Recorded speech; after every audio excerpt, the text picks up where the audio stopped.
La Nuorese è sconfitta per 1-0 dal Trastevere e perde l'occasione per recuperare 3 punti alle capolista, ma sul risultato pesano i 2 rigori sbagliati da Roberto Cappaia alla fine del primo tempo.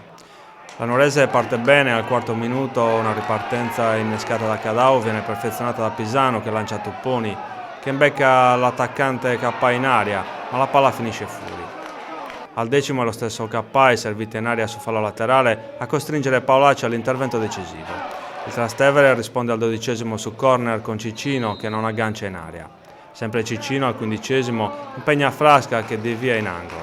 Sull'azione di corner Gissi da fuori aria colpisce il palo esterno. Al 31° arriva quella che potrebbe essere la svolta del match sugli sviluppi di una punizione.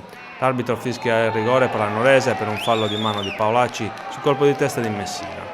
Sul dischetto si presenta Cappaia ma Abruzzese para con un piede.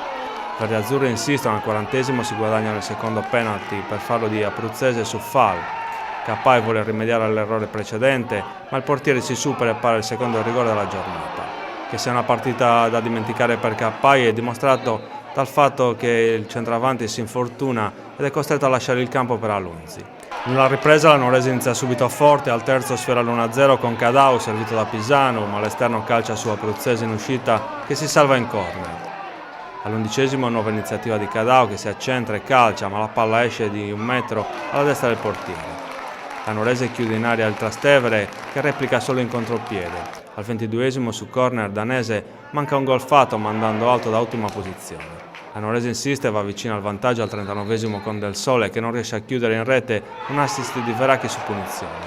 La gara sembra avviarsi verso uno 0-0. Ma nel finale arriva la beffa. Al 41° Paolacci, sugli sviluppi di una punizione dal limite, regala al Trastevere una vittoria insperata e immeritata.